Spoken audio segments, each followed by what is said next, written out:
tersendiri. Ingin tahu apakah kelainannya? Mari bersama dengan saya kita jelajah Melaka, bandaraya bersejarah.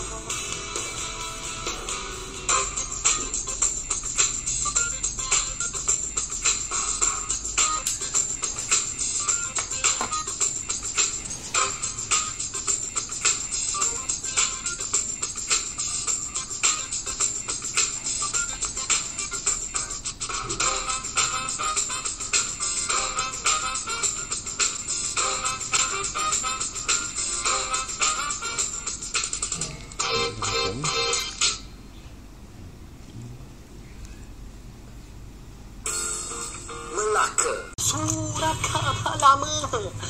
Kalau anda ada surat khabar lama macam di rumah anda, jangan dibuang dahulu. Kenapa? Kerana ini boleh dikita semula.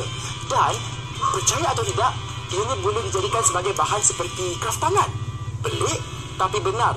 Oleh kerana itulah saya ingin bawa anda di sini ke Icro Heights untuk bersama-sama melihat bagaimanakah alat ataupun barangan kita semula ini boleh dijadikan sebagai kraftangan. Hanya di sini saja. Mari kita lihat bagaimana mereka melakukannya.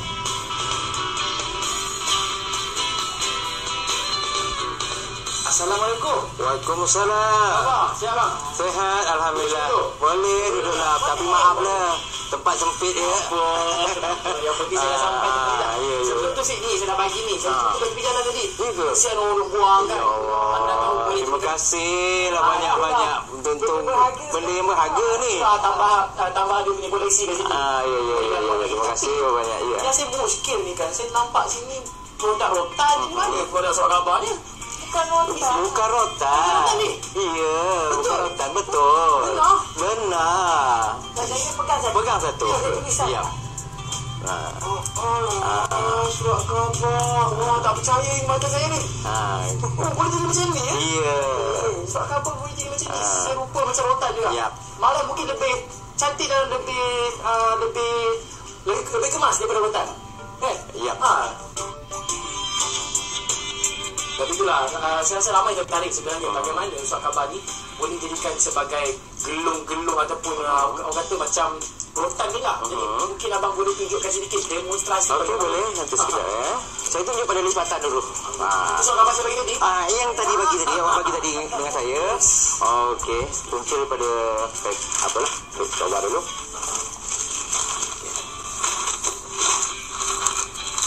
Kita kembangkan dia. Okey, melipat. Ini mula sesi melipat lah pula. Okey. Dia macam-macam cara. Macam-macam cara. Nampak paling baik.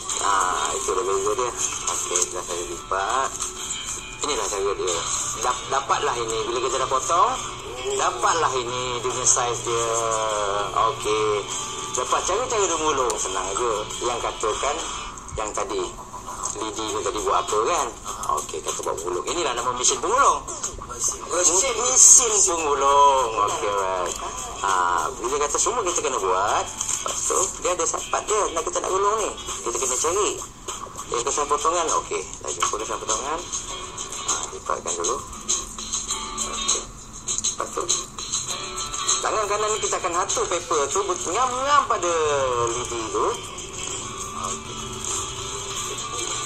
Bungkus lidi tu dengan pakai ada baju. Maknanya semua ni berlidi lah ni, bukan? Ke bukan? Kosong. Dia cabutkan lidi tu balik. Gulung. Maknanya lidi tu sebagai dia punya orang kata asas dia lah. Asas dia. Kita tarik. Inilah dia. Jadi memangnya 100% kertas saja. Yes. Tak ada unsur-unsur. Tak ada. Apa plastik. Tak ada. Memang semuanya. Semua surat khabar. Seni kerja tangan anyaman adalah sesuatu yang unik lagi rumit buatannya. Namun begitu, usaha untuk mempertahankan keunikan seni ini haruslah diteruskan agar tidak ditelan peredaran zaman. Budaya negara bukan sahaja dicerminkan melalui bahasa pertuturan dan adat resam bangsanya, tetapi juga dicerminkan melalui kehalusan kerja tangan bermutu tinggi.